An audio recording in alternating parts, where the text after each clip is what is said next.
इस वीडियो में पार्ट 2 है। अगर पार्ट 1 नहीं देखा तो पहले वो देख लो। और हाँ, अगर वीडियो अच्छी लगी तो लाइक करना मत भूलना। झीक जानता है कि ड्यूक को उसमें इंटरेस्ट है, लेकिन उसे फ़र्क नहीं पड़ता। वह छोटी मोटी टेक्निक्स सीखने के लिए उसका डिसाइपल नहीं बनेगा। जीक पावर के लिए इतना ग्रीडी है कि वह उस आदमी का सीक्रेट मूव सीखना चाहता है। जीक मुस्कुराता है और डिसाइड करता है कि अपनी इंटरेस्ट और ग्रीड के लिए वह उसका डिसाइपल बनेगा। मैजिक एकेडमी में प्रोफेसर फैंटम हिचकिचाते हुए क्लास शुरू करते हैं और पूछते हैं कि क्या किसी का कोई सवाल है। पूरी क्लास बोर होकर सो जाती है, जो प्रोफेसर के लिए डिमोटिवेटिंग है, लेकिन प्रोफेसर अपना लेक्चर चलाते रहते हैं। तभी प्रोटैगोनिस्ट हाथ उठाता है और माना एनर्जी ट्रांसफ़र लॉ के बारे में सवाल करता है, जो प्रोफेसर ने अभी बताया था। फैंटम बहुत खुश होता है और अलग तरह से बर्ताव करने लगता है, क्योंकि यह पहली बार है कि किसी ने सवाल किया। प्रोफेसर अपना टाइम लेकर सब कुछ एक्सप्लेन करते हैं। क्लास खत्म होने के बाद स्टूडेंट्स सोचते हैं कि उन्हें मैजिक थ्योरी क्यों पढ़ाया जा रहा है, जबकि सारे स्टूडेंट्स इस क्लास में सोते रहते हैं। लेकिन जीक ऐसा नहीं सोचता, क्योंकि वह सब कुछ आसानी से समझ गया था। जीक मानता है कि प्रोफेसर फैंटम एक काबिल आदमी है। फैंटम उसे रोककर अपनी फीलिंग्स बताता है। वह खुश है कि उसे एक पैशनेट स्टूडेंट को कुछ एक्सप्लेन करने का मौका मिला, इसलिए वह जीक को ऑफर देता है कि वह बिना किसी हिचकिचाहट के कभी भी आकर सवाल कर सकता है, अगर उसे कोई कॉन्सेप्ट समझ नहीं आता या वह क्यूरियस हो। फैंटम बताता है कि वह अभी भी डेलोआ मैजिक यूनिवर्सिटी का मेंबर है, इसलिए उसके पास बहुत सारी इन्फॉर्मेशन का एक्सेस है। यह बात जीक को सरप्राइज कर देती है, क्योंकि उसने सोचा नहीं था कि यह प्रोफेसर डेलोआ के मैजिक यूनिवर्सिटी से जुड़ा हुआ है, वह नेशन जो मैजिक का जन्मस्थल माना जाता है। जीक फैंटम का ऑफर एक्सेप्ट कर लेता है, क्योंकि एक काबिल मेज को साथ रखने में उसी का फ़ायदा है।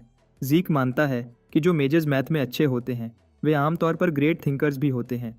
किसी स्टफ़ी नाइट के बजाय एक ऐसे आदमी को साथी बनाना बेहतर है। वह उम्मीद करता है कि यह प्रोफेसर फ्यूचर में बहुत काम आएगा। जब जीक एकेडमी से बाहर निकलता है तो उसे डेक्स्टर दिखाई देता है। जीक को समझ आ जाती है कि डेक्स्टर एक हफ्ते में ही सब्र खोने लगा है। डेक्स्टर पूछता है कि क्या उसकी क्लास खत्म हो गई है, और जीक के कुछ कहने से पहले ही वह उसे टोककर पूछने लगता है कि वह ग्रीन हाउस में क्यों नहीं गया। डेक्स्टर को उम्मीद थी कि जीक को हिंट मिल जाएगा, जब उसने कहा था कि वह उसे कुछ काम का सिखाएगा, लेकिन जीक अपनी बात दोहराता है और उसे बताता है कि उसे इंटरेस्ट नहीं है। डेक्स्टर गुस्सा हो जाता है और बच्चों की तरह बर्ताव करने लगता है। जीक एक्सप्लेन करता है कि उसे पता है कि डेक्स्टर कोई आम आदमी नहीं है, लेकिन जीक अभी अपनी ट्रेनिंग में बिजी है, इसलिए डेक्स्टर के लिए समय निकालना जीक के लिए मुश्किल होगा। डेक्स्टर ऐसा दिखाता है कि वह जीक की बात समझ गया है, लेकिन फिर एक पल में ही वह जीक के पीछे आ जाता है। जीक को रिएक्ट करने का मौका भी नहीं मिलता और आसानी से गेल नाइट के हाथों बेहोश हो जाता है। कुछ देर बाद जीक को होश आता है और उसे अभी भी यकीन नहीं होता कि उसे इतनी आसानी से बेहोश कर दिया गया। वह सोचता है कि डेक्स्टर पूरे एक हफ्ते के इंतजार के बाद तंग आ चुका होगा। जीक देखता है कि वह वेस्टर्न ग्रीन हाउस में है। डेक्स्टर जीक से पूछता है, क्या तुम उठ गए? जीक कहता है, यह तो सीधी सीधी किडनैपिंग है। लेकिन यह केयरलेस आदमी यह बात जानता है और घमंडी आवाज़ में बताता है कि उसे जीक में इंटरेस्ट है। जीक सोचता है कि डेक्स्टर में संबर की कमी है, लेकिन फिर वह अपनी स्विफ्ट स्टेप्स स्किल यूज़ करके भागने की कोशिश करता है। वह सोचता है कि यही मौका है, लेकिन डेक्स्टर उसके सामने आ जाता है, जिससे जीक हैरान रह जाता है। जीक एक और बार भागने की कोशिश करता है, लेकिन बुरी तरह से नाकाम हो जाता है, क्योंकि डेक्स्टर ने उसे पकड़ लिया था। जीक ये कहता है कि वह छोटा बच्चा नहीं है, इसलिए वह डेक्स्टर को तंग करते हुए पूछता है कि उसे जीक में इतना इंटरेस्ट क्यों है। डेक्स्टर उसे उसकी इनसेन हीलिंग पावर के बारे में याद दिलाता है। जीक मुस्कुराता है और आखिरकार समझ जाता है कि क्या वजह है। वह डेक्स्टर को चैलेंज करता है कि अगर वह उससे जवाब निकलवा सकता है तो निकालवा ले। तभी डेक्स्टर अचानक गायब हो जाता है। जीक सोचता है कि वह क्या कर रहा है, और अचानक ही एक सोर्ड उसके पीछे से आकर लगभग उसे हिट करने वाली होती है, लेकिन वह उसे पकड़ लेता है और सोचता है कि डेक्स्टर क्या करना चाहता है। जीक एक फाइटिंग स्टांस लेता है और डेक्स्टर से इस सब का मतलब पूछता है। तभी यह मिस्टीरियस आदमी सामने आता है और जीक को याद दिलाता है कि जीक उसे पहले चैलेंज कर रहा था, लेकिन यह बोरिंग लग रहा है, इसलिए वह कहता है कि एक शर्त लगाते हैं। डेक्स्टर एक चैलेंज करता है कि अगर वह उसके कपड़ों का एक टुकड़ा भी काट सके तो वह उसकी बात मान लेगा, लेकिन एक डरावने एक्सप्रेशन के साथ कहता है कि अगर जीक चैलेंज हार जाता है तो जीक को अपनी हर स्किल दिखानी होगी जो उसने छुपा रखी है। 3 घंटे के कंटिन्यूअस फाइटिंग के बाद डेक्स्टर सोचता है, यह लड़का क्या चीज़ है। उसे पता चलता है कि जीक के पास न केवल इंसेन स्टैमिना और एंड्योरेंस है, बल्कि उसके पास न खत्म होने वाली हीलिंग पावर है जो उसे अनस्टॉपेबल बनाती है। प्रोटैगनिस्ट दोबारा उठ खड़ा होता है और एक सेकंड भी वेस्ट किए बिना अपने हीलिंग स्किल्स और इन्फिनिट स्टैमिना एक्टिवेट कर लेता है, जो उसे पूरे दिन फाइट करने की ताकत देती है। लेकिन वह मानता है कि इस फाइट में ऐसी स्किल्स भी उसे विक्ट्री दिलाने में मदद नहीं कर सकती। तभी जीक को अपने might of the dragon skill की याद आती है, जो उसे थोड़ा ज़्यादा डेंजरस लगता था, इसलिए उसने कभी यह स्किल यूज़ नहीं किया। जीक को लगता है कि एक ब्लैक नाइट के आगे ऐसी स्किल यूज़ करना ठीक होगा। तुरंत उसका ऑरा चेंज हो जाता है और वह दोबारा अटैक करने के लिए तैयार होता है। डेक्स्टर उसकी कोल्ड आइज़ को देखकर एक्साइटेड हो जाता है, क्योंकि उसे लगता है कि एक फाइटर को इसी तरह लड़ना चाहिए। हमारा हीरो एक पर्पल ऑरा इमिट करना शुरू करता है और अपने स्विफ्ट स्टेप्स एक्टिवेट करके आगे बढ़ता है ताकि वह अटैक कर सके। डेक्स्टर उसके पुराने अटैक्स को देखकर समझ जाता है कि जीक पहले से ज़्यादा फास्ट है, लेकिन वह जीक को याद दिलाता है कि वह उसके पास्ट के कुछ ओपोनेंट्स के कंपैरिजन में कुछ भी नहीं है। लेकिन वह प्रोटैगनिस्ट की आंखों में एक आग देखता है जो पागलपन से कम नहीं है। डेक्स्टर इसे देखकर इम्प्रेस हो जाता है और थोड़ी सी ऑरा यूज़ करने का डिसाइड करता है, लेकिन अचानक ही हमारा लड़का might of the dragon activate करता है, जिसे देखकर डेक्स्टर चौंक जाता है। डेक्स्टर उसकी सोर्ड तोड़कर उसे पीछे धकेल देता है, लेकिन वह कंफ्यूज्ड है और सोचता है कि अब क्या हुआ। वह अपने आसपास की डस्ट का यूज़ करके खुद को छुपा रखता है और सोचता है कि क्या जीक ने कोई टेक्निक यूज़ की जो उसकी आंखें देख नहीं पाईं। उसे लगता है कि जीक इतने धुएं में उसे ढूंढ नहीं पाएगा, लेकिन जीक ड्रैगन आइज का यूज़ करके उसे ढूंढ लेता है और पीछे से अटैक करने की कोशिश करता है। वह आखिरकार एक अटैक लैंड करने में कामयाब हो जाता है, लेकिन ब्लैक नाइट इंस्टेंटली गायब हो जाता है, जिससे जीक शॉक्ड रह जाता है। जीक मानता है कि यह ड्यूक का सीक्रेट टेक्निक है जो उसे तेजी से मूव करने में मदद करता है, जिससे एक मिट्टी का धुआं उड़ता है। वह आखिरकार समझ जाता है कि डेक्स्टर को गेल नाइट क्यों कहा जाता है, लेकिन जब वह सोच में डूबा हुआ है तभी यह आदमी उसके पीछे आकर इसे ड्रॉ कहता है और प्रोटैगनिस्ट को बुरी तरह से हराकर फाइट खत्म कर देता है। सिस्टम दिखाता है कि फटीग लिमिट से बाहर हो चुकी है, क्योंकि उसने अपने स्किल्स का बहुत ज़्यादा यूज़ किया है, इसलिए वह न चाहते हुए भी बेहोश होने लगता है। जीक की आंखें बंद होने लगती हैं। वह उठने की कोशिश करता है, लेकिन कुछ कर नहीं पाता। कुछ घंटों बाद जब उसे होश आता है तो वह अपने रूम में होता है। हमारा हीरो सोचता है कि शायद ड्यूक ही उसे यहाँ लाया है। वह अपनी हार पर अफसोस करता है, लेकिन उसे पता है कि वह अपनी इस वीक बॉडी के साथ गेल नाइट से नहीं जीत सकता। अपनी पूरी स्ट्रेंथ लगाने के बाद भी वह हार गया। जीक को याद आता है कि उसने एक ही तरह का अटैक किया, जिससे डेक्स्टर को लगा कि वह और कोई स्किल नहीं जानता। फिर जब उसे एक मौका मिला, उसने माइट ऑफ द ड्रैगन और ड्रैगन आइज का यूज़ करके अटैक किया, लेकिन फिर भी इतना काफ़ी नहीं था। जीक जानता है कि डेक्स्टर ने जो स्किल एंड में यूज़ की वह उसका सीक्रेट मूव था। जीक को अफसोस है कि वह सिर्फ ड्रैकोनियन स्किल्स के ओवरयूज़ की वजह से बेहोश हो गया था, लेकिन वह खुश है कि वह उस आदमी का सीक्रेट मूव देख पाया। डेक्स्टर ने अपनी स्ट्रॉन्ग बॉडी के साथ जो स्पीड दिखाई वही मूव है जिसने आंड्रे को इतना हाई रैंक अचीव करने में मदद की, जबकि आंड्रे का स्टैमिना बहुत कम है। जीके को अफसोस है कि उसे यह स्किल सीखने का मौका नहीं मिला, लेकिन वह फिर भी कुछ हद तक खुश है। जीक को लगता है कि माइट ऑफ द ड्रैगन, जो एक ब्लैक नाइट को भी हिचकिचाने पर मजबूर कर सकती है, वह किसी भी छोटे मोटे एनिमी को आसानी से हरा देगी। जीक को सिस्टम से एक मैसेज मिलता है। चेक करने के बाद उसे पता चलता है कि उसका स्विफ्ट स्टेप्स लेवल अप हो गया है, उसका सोल डेवलप हुआ है और साथ ही उसके सिस्टम फंक्शंस भी अवेलेबल हैं, जो वह अब कारमा पॉइंट्स यूज़ करके अनलॉक कर सकता है।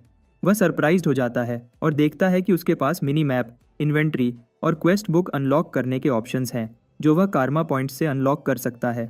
इतनी सारी चीज़ें देखकर जीक सोचता है कि उसे क्या लेना चाहिए। वह पहले इन्वेंट्री खरीदता है। सिस्टम उसे समझाता है कि वह आइटम्स को स्टोर कर सकता है और जब चाहे बाहर निकाल सकता है। प्रोटैगनिस्ट अपनी सोर्ड को स्टोर करने के लिए सिलेक्ट करता है। सोर्ड उसके हाथ में होती है और तब अचानक गायब होकर इन्वेंटरी विंडो में दिखाई देने लगती है। जीक अब सिस्टम के इंस्ट्रक्शंस को समझ गया है और अपनी सोर्ड को बाहर निकालने का डिसाइड करता है और तब उसकी सोर्ड उसके हाथ में आ जाती है। उसे याद आता है कि अपनी पास्ट लाइफ में वह एक आर्टिफैक्ट स्टोर करने के लिए इतना परेशान था। उसे पता चलता है कि वह कर्मा पॉइंट्स यूज़ करके स्टोरेज का लेवल ईजिली इंक्रीज़ कर सकता है, जिससे वह और भी चीज़ें स्टोर कर पाएगा, और यह सिंपल स्टोरेज फंक्शन एक लो रैंक एडमिनिस्ट्रेटर स्किल है। प्रोटैगनिस्ट सरप्राइज्ड हो जाता है और सोचता है कि वह क्या क्या स्किल्स खरीद पाएगा जब वह लो रैंक से हाई रैंक एडमिनिस्ट्रेटर फंक्शन तक पहुंच जाएगा। वह समझ गया है कि कारमा पॉइंट्स बहुत ही कीमती हैं, इसलिए बिना सोचे समझे उन्हें यूज़ करना बेवकूफ़ी होगी। वह अपने प्लान्स में कुछ चेंजेस करने का डिसाइड करता है, लेकिन जब वह सोच रहा होता है तभी डेकर वहां आ जाता है और अंदर आने की परमिशन मांगता है। जीक थोड़ा सरप्राइज्ड होता है, लेकिन उसे अंदर आने की इजाज़त दे देता है। बटलर बताता है कि उसके पास जीक के लिए एक मैसेज है। वह कहता है कि अगर वह यह बताए कि यह मैसेज गार्डन कीपर डेक्स्टर की तरफ से है तो जीक समझ जाएगा। हमारा हीरो मुस्कुराता है और उसे समझ आ जाती है कि उसकी मेहनत बेकार नहीं गई। इनविटेशन में डेक्स्टर ने लिखा है कि वह जब भी रेडी हो चैलेंज करने के लिए आ सकता है। जीक को याद आता है कि कि डेक्स्टर ने उसे बेहोश करने से पहले कहा था कि यह मैच ड्रॉ है। इस पर कर ज़ीक एक्साइटेड हो जाता है क्योंकि उसके पास अभी भी डेक्स्टर से जीतने का एक और मौका है। बटलर एक और चीज़ शेयर करता है कि उसने वह ब्लैकस्मिथ ढूंढ लिया है जिसको ज़ीक ने ढूंढने का कहा था। ज़ीक अपॉइंटमेंट के बारे में पूछता है, लेकिन बटलर ऑकवर्डली बताता है कि सब प्लान के हिसाब से नहीं हुआ क्योंकि ब्लैकस्मिथ ने अपॉइंटमेंट देने से मना कर दिया। ज़ीक शॉक्ड हो जाता है जब उसे पता चलता है कि ब्लैकस्मिथ ने अब वेपन्स फॉर्ज करना बंद कर दिया है। अगले दिन ज़ीक उस ब्लैकस्मिथ शॉप पर पहुंचता है जो उसने अपनी पास्ट लाइफ में विजिट की थी। वह शॉप का नाम देखकर थोड़ा मुस्कुराता है और अंदर जाता है। वह पूछता है कि क्या कोई अंदर है। अपनी पास्ट लाइफ में प्रोटैगनिस्ट को याद आता है कि उसने रेडियंस ऑफ ग्रेहम नाम की सोड यूज़ की थी। वह एक रियल मास्टरपीस थी जिसे गैलियन ने फोर्ज किया था। गैलियन ने इसे एक पेमेंट के तौर पर दिया था क्योंकि ज़ीक ने उसकी लाइफ बचाई थी। ज़ीक मानता है कि गैलियन को ब्लैकस्मिथ ऑफ द सोल का ग्रैंड टाइटल मिलना चाहिए क्योंकि रूमर्स हैं कि वह वेपन फोर्ज करने से पहले अपने क्लाइंट्स की सोल्स को पढ़कर बता सकता है कि उन्हें कैसी सोड चाहिए। ज़ीक को याद है कि उसकी पास्ट लाइफ में गैलियन ने उसे निराश नहीं किया और एक ऐसी सोड बनाई थी जिसकी एबिलिटी की उसे सबसे ज़्यादा ज़रूरत थी। वह सोड ईथर की जगह ऑरा इस्तेमाल कर सकती थी। गैलियन एक टाइम पर पूरे कॉन्टिनेंट का ग्रेटेस्ट ब्लैकस्मिथ था, लेकिन ज़ीक उसे ऐसे नशे में देखकर निराश हो जाता है। गैलियन लड़के को देखता है और उसे भगाने को कहता है, यह कहते हुए कि यह शॉप बच्चों के लिए नहीं है। ज़ीक जानता है कि इस आदमी का एटीट्यूड हमेशा से ही खराब था, लेकिन पास्ट लाइफ में जब वह ज़ीक को मिला था तो उसकी इतनी बुरी हालत नहीं थी। बिना हिचकिचाहट के ज़ीक उस आदमी पर एक बाल्टी पानी फेंक देता है। वह गंभीर मुस्कान देता है और पूछता है कि क्या वह आखिरकार उठ गया है। गैलियन अपनी सेंसेस में आता है और ज़ीक ड्रेकर को पहचान लेता है। वह तुरंत झुककर डिसरिस्पेक्ट के लिए माफ़ी मांगता है। वह डर से कांपने लगता है और एक बार फिर माफ़ी मांगता है। वह कहता है कि एक बेकार ब्लैकस्मिथ होने के नाते उसे लगता है कि वह किसी के लिए कुछ अच्छा नहीं बना सकता क्योंकि वह अपने लिए वह चीज़ नहीं बना पा रहा जो उसे चाहिए, इसलिए उसने ऑर्डर लेना बंद कर दिया है। ज़ीक थोड़ा सरप्राइज्ड होता है इसे देखकर कि एक फ्यूचर का फेमस ब्लैकस्मिथ मुश्किल समय से गुजर रहा है। उसे याद आता है कि जब वह गैलियन से पहली बार मिला था उस समय वह एक काबिल ब्लैकस्मिथ था। उसने कभी अपनी लाइफ के बारे में कुछ ज़्यादा शेयर नहीं किया, शायद क्योंकि वह अपनी फेलियर्स के बारे में बात करना पसंद नहीं करता था। लेकिन ज़ीक के पास वेट करने का टाइम नहीं है। गैलियन अपने टफ लाइफ की वजह से पागल हो रहा होता है, लेकिन ज़ीक उसे होश में आने को कहता है। इनसिक्योर आदमी अपने डिसरिस्पेक्टफुल बर्ताव के लिए माफ़ी मांगता है, लेकिन ज़ीक को इन चीज़ों से फ़र्क नहीं पड़ता और वह वेपन्स देखने की डिमांड करता है। गैलियन सही तरह से वेपन बनाने में फेल हो रहा है। जब ब्लैकस्मिथ उसे पीछे ले जाता है, प्रोटैगनिस्ट को समझ आ जाती है कि अब उसे ही इस आदमी को सही रास्ता दिखाना होगा। जब वह बैकयार्ड में पहुंचते हैं, गैलियन इस गंदगी के लिए माफ़ी मांगता है, लेकिन ज़ीक कहता है कि टेंशन लेने की ज़रूरत नहीं है क्योंकि यह सब कूल लग रहा है। गैलियन उसका शुक्रिया अदा करता है। ज़ीक अपना इंस्पेक्शन शुरू करता है और सोर्ड्स को देखने लगता है। गैलियन उसे वार्न करता है कि केयरफुल रहे क्योंकि सभी सोर्ड्स अभी भी शार्प हैं। हमारा हीरो चेक करते हुए यह समझ जाता है कि ये सोर्ड्स फेलियर्स नहीं हैं, बल्कि ये वेपन्स अभी भी वही क्वालिटी रखते हैं जो गैलियन ने फॉर्ज की थी जब वह पूरे कॉन्टिनेंट का बेस्ट ब्लैकस्मिथ था। ज़ीक की ड्रैगन आइज यूज़ सब कुछ देखने में मदद करती है। वह कुछ नोटिस करता है और गैलियन से पूछता है कि क्या उसके फर्नेस में कोई इश्यू है। गैलियन शॉक्ड हो जाता है कि ज़ीक कैसे जानता है, लेकिन ज़ीक उसे सिर्फ जवाब देने को कहता है। वह यह भी पॉइंट आउट करता है कि गैलियन अपने एक अलग ही मेथड से स्मेल्टिंग करता है। ज़ीक देख पाता है कि गैलियन मल्टीपल मेटल्स को मिक्स करके एक लाइटर लेकिन स्ट्रॉन्गर मटेरियल बनाता है, लेकिन ज़ीक आसानी से उसकी एक फेल्ड सोड को तोड़ देता है क्योंकि इस सोड की ड्यूरेबिलिटी बेकार है। ज़ीक एक्सप्लेन करता है कि ऐसे केस में असली इशू यह है कि इम्प्यूरिटीज़ को फोर्ज करते समय सही से नहीं निकाला गया। गैलियन शॉक्ड रह जाता है इसे देखकर कि ज़ीक ने न केवल उसके फॉर्जिंग मेथड को आसानी से समझ लिया, बल्कि सभी प्रॉब्लम्स को बिना किसी मेहनत के पॉइंट आउट कर दिया। गैलियन को एक आइडिया आता है और वह ज़ीक को बुलाता है। वह कहता है कि शायद यह थोड़ा अजीब लगे, लेकिन वह एक रिक्वेस्ट करना चाहता है। शॉप के अंदर ज़ीक पूछता है कि वह क्या कर रहा है। ब्लैकस्मिथ उसे एक ब्लूप्रिंट दिखाता है और बिना किसी हिचकिचाहट के सभी सीक्रेट्स रिवील कर देता है। ज़ीक को याद आता है कि यह वही ब्लूप्रिंट है जो उसने अपनी पास्ट लाइफ में देखा था, blueprint of the magic furnace. Past life में गैलियन अपने सीक्रेट्स को उस आदमी से छुपाना नहीं चाहता था जिसने उसकी लाइफ बचाई थी, इसलिए उसने ज़ीक को ब्लूप्रिंट दिखा दिया था। इस बार भी वह वही करता है। ज़ीक मानता है कि इस मेल्टिंग मेथड से सब कुछ आसानी से हो जाएगा। गैलियन ने एक्सपेक्ट किया था कि ज़ीक इस ब्लूप्रिंट को पहचान लेगा, लेकिन ज़ीक सोचता है कि वह इस पर काम क्यों नहीं कर रहा जबकि उसके पास ब्लूप्रिंट है। गैलियन एक्सप्लेन करता है कि अभी भी एक इम्पॉर्टेंट पार्ट मिसिंग है जिसको लाने के लिए उसे 10,000 गोल्ड कॉइन्स चाहिए। ज़ीक शॉक्ड हो जाता है क्योंकि एक नॉर्मल फैमिली महीने में सिर्फ 10 गोल्ड्स खर्च करती है और यह उससे 8000 गुना ज़्यादा है। हमारा हीरो आखिर समझ गया कि गैलियन को सफल होने में 10 साल क्यों लग गए। वह मानता है कि 10,000 गोल्ड जमा करना गैलियन के लिए कितना मुश्किल हो गया होगा। गैलियन को पता है कि यह बात काफ़ी अजीब लगेगी, लेकिन क्योंकि प्रोटैगनिस्ट एक ड्रेकर और एक प्योर ब्लड अवेकनर है, उसे उम्मीद है कि ज़ीक उसकी मदद करेगा। बदले में गैलियन अपनी पूरी ज़िंदगी तक ज़ीक के सारे ऑर्डर मुफ्त में करने के लिए तैयार है।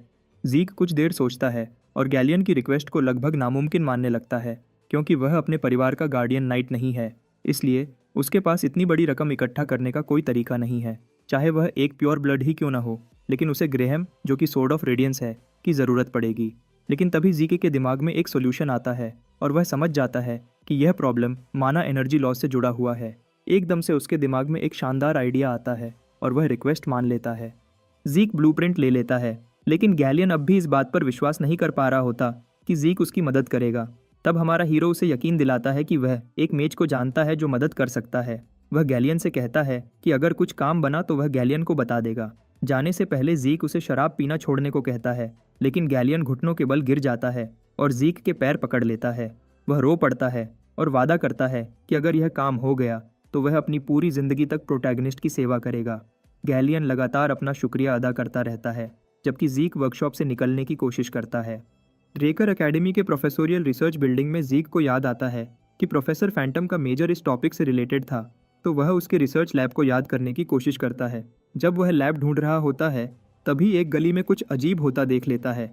एक बच्चा कुछ बुली लोगों के हाथों बुरी तरह पीट रहा होता है। बच्चा आंसू भरी आंखों के साथ माफ़ी मांगता रहता है।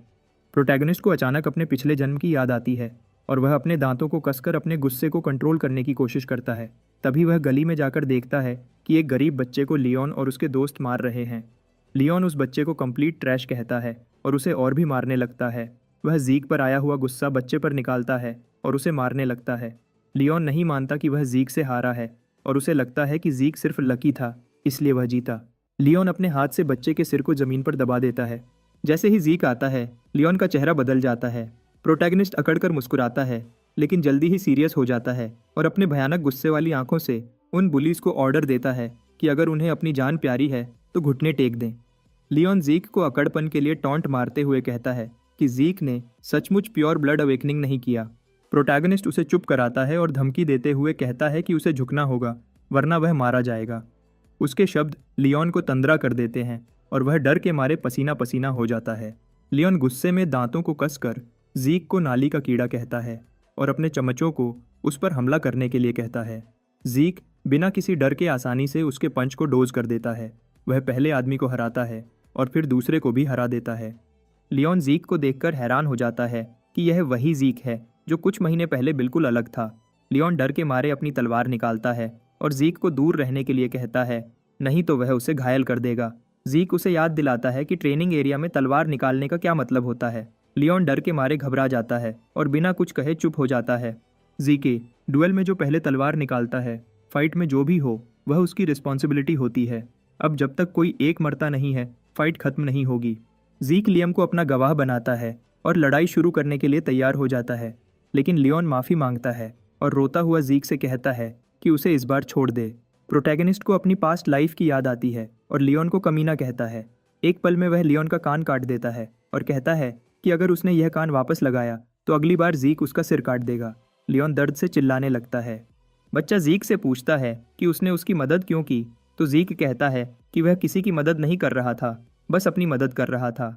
जाते हुए ज़ीक सोचता है कि शायद गैलियन ने उसमें कुछ बदलाव ला दिया है। वह प्रोफेसर फैंटम को ढूंढता है और पूछता है कि क्या इसे बनाना संभव है। फैंटम सीधा जवाब देता है और कहता है कि यह संभव है। ज़ीक कहता है कि वह यह काम उस पर छोड़ रहा है, लेकिन फैंटम उसे रोकता है और कहता है कि वह कुछ चीज़ें क्लियर करना चाहता है। प्रोफेसर फैंटम, वैसे तो इसे बनाना मुश्किल नहीं है, लेकिन असली समस्या इसके कोर में है, जो पावर आउटपुट के लिए ज़रूरी है। यह कोर मशीन का दिल है, लेकिन इस सर्किट में कुछ कमियां हैं। यह कोर देखने में छोटा दिख सकता है, लेकिन बहुत सारी एनर्जी की ज़रूरत होती है और आउटपुट को समय पर कंट्रोल करना पड़ता है। ज़ीक सब कुछ समझ जाता है और पूछता है कि क्या इसका कोई हल है। प्रोफेसर समझाता है कि उनके पास 2 चॉइसेस हैं। वह कोर के डिज़ाइन में कुछ बदलाव कर सकते हैं, लेकिन यह काम इतना मुश्किल है कि इसमें पूरे 10 साल या शायद 15 साल लग सकते हैं। ज़ीक इस बात से हैरान हो जाता है, लेकिन प्रोफेसर दोहराता है कि यह बहुत ज़्यादा समय लेने वाला है। प्रोफेसर आगे कहता है कि दूसरा तरीका उन्हें कोर का डिज़ाइन फिर से बनाने से बचा सकता है, बस उन्हें एक अलग मटेरियल का उपयोग करना होगा। वह मानता है कि यह तरीका बहुत समय बचाएगा, लेकिन इसके लिए उन्हें एक हाई कंप्रेशन माना स्टोन की ज़रूरत है। ज़ीक इस बात को सुनते ही उठ खड़ा हो जाता है और याद करता है कि हाई कंप्रेशन माना स्टोन एक ऐसी चीज़ है जिसे आज की टेक्नोलॉजी से भी नहीं बनाया जा सकता। फैंटम उसकी बात को सही मानता है और याद दिलाता है कि यह कोई ऐसी चीज़ नहीं है जो आसानी से धूल धक्कड़ में ढूंढी जा सके। इस डिज़ाइन के लिए हाई कंप्रेशन माना स्टोन उन्हें 10,000 गोल्ड कॉइन्स में मिलेगा। ज़ीक पहले तो हार मान लेता है, लेकिन फिर सोचता है कि अगर किसी को पता चल गया कि वह ऑरा यूज़ नहीं कर सकता तो उसका क्या होगा। 15 साल बहुत लंबा समय है, लेकिन वह 10,000 गोल्ड कॉइन्स भी नहीं जुटा सकता। उसे हारकर भागने का मन नहीं करता, क्योंकि सब लोग उसे ऑरा यूज़र मानते हैं, जो कि सच नहीं है। असल में यह है कि उसने ब्लेसिंग के समय स्टैचू ने जो रिएक्शन दिखाया था वह सिर्फ उसके ईथर और हीलिंग एबिलिटीज़ की वजह से था। वह अब भी ऑरा का उपयोग नहीं कर सकता, और ईथर एक ऐसी पावर है जो आम इंसान कंट्रोल नहीं कर सकते। उसके पास सिर्फ spirit of the soul skill है, जिससे वह सिर्फ सोर्ड को स्ट्रॉन्ग बनाकर उसका उपयोग कर सकता है। ईथर का उपयोग करने के लिए उसे Graham the sword of radiance की ज़रूरत है। ज़ीक अब भी माना स्टोन के बारे में सोचता रहता है और कोई सोल्यूशन ढूंढने की कोशिश करता है। फैंटम हैरान हो जाता है और मानता है कि जो भी इस ब्लूप्रिंट को बनाने वाला है वह बहुत ही काबिल है। वह इस डिज़ाइन को बहुत एफिशिएंट मानता है। ज़ीक प्रोफेसर की बातों को सुनता है और अचानक उसे एक आइडिया आता है। वह उठ खड़ा हो जाता है और प्रोफेसर से कहता है कि वह डिज़ाइन का काम तब तक संभाल ले जब तक वह वापस नहीं आता। प्रोफेसर हैरान हो जाता है और पूछता है कि क्या ज़ीक चाहता है कि वह डिज़ाइन फिर से बनाए और अपनी ज़िंदगी के 15 साल बर्बाद करे। ज़ीक समझाता है कि वह कुछ लाने वाला है और यकीन से कहता है कि उसे हाई कंप्रेशन माना स्टोन हासिल करने का तरीका पता है। ज़ीक बताता है कि गोल्डन एज में लिबरेशन वॉर शुरू हुई थी, जिसमें इंसानों को ड्रैगन्स के राज से मुक्ति मिली। यह युद्ध तब खत्म हुआ जब बहामुट नामक बुरा ड्रैगन टर्नर ड्रेकर के हाथों मारा गया। इसके बाद ह्यूमैनिटी को एक पूरी सदी तक शांति मिली। कुछ समय बाद ड्रैगन स्लेयर में हीरो की रेलिक्स मिले।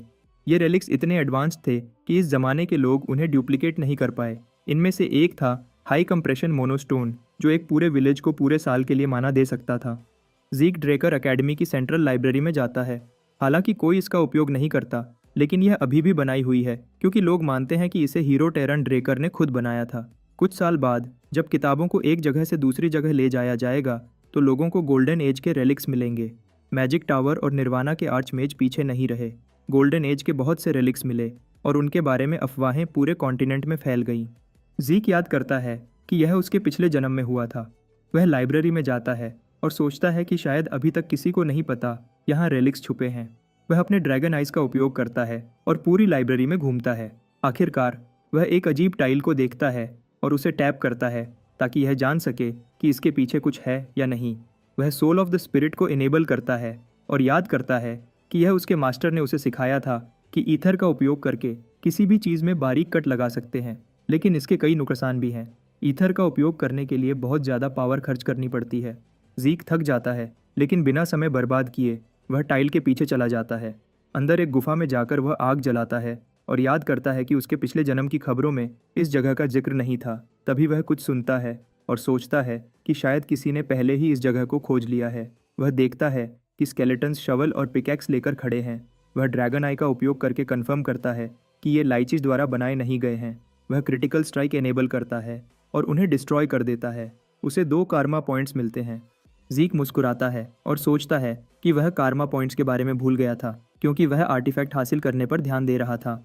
ज़ीक एक ईविल चेहरा बनाता है और सोचता है कि यह कारमा पॉइंट्स कमाने का एक अच्छा मौका है। वह आगे बढ़ता है और 20 और स्केलेटन्स को हरा देता है। सिस्टम उसे सभी ऑप्शंस दिखाता है, वह क्या क्या खरीद सकता है। अब ज़ीक के पास जितने कर्मा पॉइंट्स हैं उनसे मिनी मैप ही खरीदा जा सकता है, इसलिए ज़ीक उसे बाय कर लेता है। सिस्टम उसकी एग्जैक्ट लोकेशन दिखाता है और वह मैजिक मैप जैसी लगती है। कुछ ऐसा आता है जो उसका ध्यान खींचता है और वह सोचता है कि यह क्या है। मिनी मैप 3D हो जाती है और ज़ीक हैरान हो जाता है। सिस्टम उसे बताता है कि एक रूम अलग रंग में है जो स्टोरेज रूम है। अगर वह हाँ कहता है तो सिस्टम उसके लिए रास्ता दिखा देगा। ज़ीक हैरान हो जाता है क्योंकि उसे याद आता है कि सर्च पार्टी को इस स्टोरेज रूम को ढूंढने में कई दिन लग गए थे, लेकिन उसे बिना किसी मेहनत के मिल गया।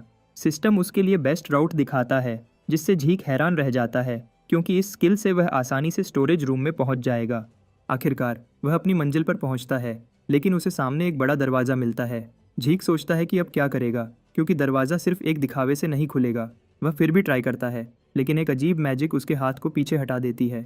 उसे लगता है कि यह वजह है कि आर्च मेज ऑफ निर्वाणा और मैजिक टावर को बुलाया गया था। वह अपने जलते हुए ग्लव को देखता है और सोचता है कि वह वहाँ एक हाथ भी गंवा सकता था। उसे डर है कि वह दरवाज़ा नहीं खोल पाएगा, इसलिए वह सिस्टम से पूछता है। सिस्टम जवाब देता है और सिक्योरिटी डिवाइस से कनेक्ट होता है। उसकी रिक्वेस्ट पर सिस्टम डोर खोलने की कोशिश करता है, लेकिन फेल हो जाता है तो मैनुअल डिवाइस एक्टिवेट करता है। जिक हैरान हो जाता है और पूछता है कि क्या सिस्टम ने सच में जवाब दिया। सिस्टम हाँ कहता है, जिससे जिक शॉक हो जाता है। जिक डिसाइड करता है कि वह इसका उपयोग करेगा और पूछता है कि उसे क्यों रिग्रेस किया गया। सिस्टम कुछ नहीं कहता तो वह एडमिनिस्ट्रेटर सिस्टम से सवाल पूछता है। फिर से सिस्टम कुछ नहीं कहता तो वह और सवाल पूछता है कि यह सिस्टम किसने बनाया है। फिर से कोई जवाब नहीं मिलता, जिससे जिक फ्रस्ट्रेटेड हो जाता है और हाथ जोड़ता है। जिक, सिस्टम दरवाज़ा खोल दो। सिस्टम उसकी रिक्वेस्ट कंफर्म करता है और ड्रैगन स्लेयर स्टोरेज रूम का दरवाज़ा खोल देता है। जिक हैरान हो जाता है जब वह अंदर के चेस्ट्स को देखता है। जैसे उसके पिछले जन्म में हुआ था, सभी चेस्ट्स महंगे रेलिक्स और ट्रेजर से भरे हुए हैं। रूइंस में इन्हें हासिल करना इम्पॉसिबल है। वह सभी चेस्ट्स चेक करता है और आखिरकार कंप्रेशन मोनोस्टोन्स ढूंढ लेता है। उसे 4 मिलते हैं। वह एक कार्मा पॉइंट का उपयोग करके अपनी इन्वेंट्री को बढ़ाता है और एक स्टोन रखता है। उसके पास इतनी स्टोरेज नहीं है, इसलिए जिक सोचता है कि वह बाकी के माना स्टोन्स बाद में आकर ले जाएगा। उसे लगता है कि यह काफ़ी है, लेकिन जब वह जाने वाला होता है तब उसे एक अजीब एहसास होता है। उसके आसपास मैजिक सर्कल्स आ जाते हैं और उसे किसी और जगह पर टेलीपोर्ट कर देते हैं। इससे झीक का पूरा शरीर कांप जाता है। जब वह आंखें खोलता है तो उसे पता चलता है कि उसकी जगह बदल गई है। वह जल्दी से सिस्टम से पूछता है कि वह कहाँ है। सिस्टम जवाब देता है कि वह ड्रैगन स्लेयर के घर में है। उसके पिछले जन्म में उसने कभी ऐसे कमरे के बारे में नहीं सुना था जो कॉफिन्स से भरा हुआ है। मिनी मैप खोलकर उसने देखा कि वह पहले वाले कमरे से ज़्यादा दूर नहीं है, लेकिन यहाँ जाने का कोई रास्ता नहीं है जो ड्रैगन स्लेयर के घर से जुड़े।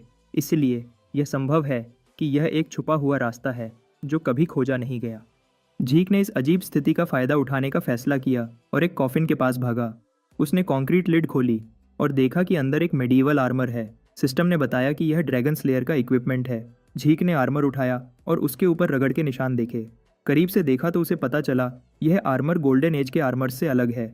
उसके पीछे एक गोल सुराख मिला, जिससे उसने अंदाज़ा लगाया कि यह होल उस माना स्टोन से जुड़ा होगा जो उसने अभी हासिल किया था। झीक ने अपनी स्टोरेज में से एक हाई कंप्रेशन माना स्टोन निकाला और उसे आर्मर में डाला। सिस्टम ने बताया कि माना बैटरी का इंस्टॉलेशन सफल हुआ है। पूरा आर्मर सेट रोशन हो गया और एक्टिवेट हो गया। झीक ने उम्मीद से मुस्कुराया, लेकिन अगले ही पल आर्मर अजीब तरह से क्रैक हो गया और रूम में धुआं भर गया। सिस्टम के मुताबिक एक ओवरलोड के कारण इक्विपमेंट फेल हो गया और एक्टिवेशन रुक गया। सिस्टम ने उसे अगले एक्सप्लोजन के बारे में भी चेतावनी दी, लेकिन यह चेतावनी थोड़ी देर से मिली। सिस्टम ने देरी के लिए माफ़ी मांगी, लेकिन शुक्र है कि इससे ज़्यादा नुकसान नहीं हुआ। कम से कम झीक ने यह कंफर्म कर लिया कि हाई कंप्रेशन माना स्टोन्स इन प्राचीन आर्मर्स का एनर्जी सोर्स है। उसे हैरानी होती है कि यह आर्मर क्या क्या कर सकता है जो इतनी बड़ी एनर्जी सोर्स की ज़रूरत है। झीक ने अपने दिमाग में नोट किया कि वह प्रोफेसर फैंटम से इस बारे में जल्दी पूछेगा।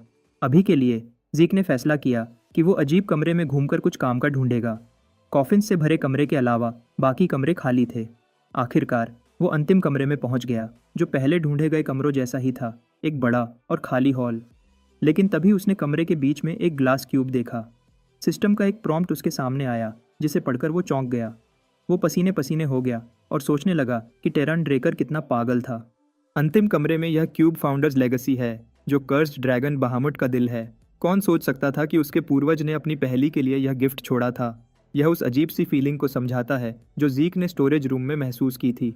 लेकिन पहले वाले डार्क प्रेजेंस के मुकाबले बहामुट का दिल अब कुछ अलग ही फील दे रहा है। जैसे ही सिस्टम ने बताया कि बहामुट का दिल उसकी बॉडी से रिएक्ट कर रहा है, ज़ीक को डार्क प्रेजेंस ने घेर लिया। उसने अपने दिमाग में एक आवाज़ सुनी जो गुस्से से भरी हुई थी और कह रही थी कि वो सब कुछ तबाह कर दे। आवाज़ कह रही थी कि उसे सबको मार देना चाहिए। उसका इंडोमिटेबल मेंटल डिफेंस एक्टिवेट हुआ और वो छोटे समय के लिए शॉक से बाहर आया। तभी उसके सिर में एक तेज दर्द हुआ और उसकी एक आंख काली हो गई। उसने महसूस किया कि यह प्रेजेंस अभी भी उसके शरीर में है। सिस्टम ने उसे एक अर्जेंट क्वेस्ट दिया, टेरन ड्रेकर टेस्ट, जिसमें उसे बहामुट के दिल में ईविल एनर्जी के खिलाफ लड़ना है। डार्क प्रेजेंस फिर से उभर आया और जब उसके मेंटल डिफेंस ने इसका प्रभाव साफ करने की कोशिश की, तब उसके क्लास स्किल्स का एक्टिवेशन पहली बार फेल हो गया। इसके बाद उसके दिमाग को हत्याकारी विचारों ने घेर लिया और आवाज़ और भी तेज हो गई। दोनों आंखें काली हो गईं और आवाज़ ने मांग की कि उसे इसे स्वीकार करना चाहिए। अगर वो स्वीकार करता है तो वो आज़ाद हो जाएगा। सिर्फ विल पावर से ज़ीक ने अपने आप को कंट्रोल में लाया और अपना सिर ग्लास क्यूब से जोर से टकराया। दर्द ने उसके दिमाग को साफ किया और वो मुस्कुराया जब उसके चेहरे पर केचप गिरने लगा। ज़ीक उस पागल और हत्याकारी आवाज़ को बिल्कुल पसंद नहीं करता। यह बेवकूफ़ आवाज़ उसे आज़ादी देने का वादा करती थी, लेकिन ज़ीक मानता है कि आज़ादी दी नहीं जाती बल्कि हासिल की जाती है। ग्लास क्यूब हज़ारों टुकड़ों में टूट गया जब ज़ीक ने ईविल ड्रैगन्स कर्स को लिया, और इसके साथ अर्जेंट क्वेस्ट भी कंप्लीट हो गया। थकान जल्दी ही उसके दिमाग पर छाई, और अगर उसके पास विल पावर नहीं होती तो स्थिति और भी खराब हो सकती थी। उसके शरीर ने नुकसान को महसूस किया और उसके हीलिंग फैक्टर और इन्फिनिट स्टैमिना को ट्रिगर किया ताकि वो रिकवर कर सके। इसके साथ ही कर्स्ड ईविल ड्रैगन बहामुट का दिल का एब्जॉर्प्शन प्रोसेस शुरू हो गया। उसने देखा कि दिल उसके सीने के पास आया और तेज़ रोशनी से चमक रहा है। एक पावर ने उसके फ्लैश और बोन्स को भर दिया, जिससे ज़ीक को बहुत डर हुआ।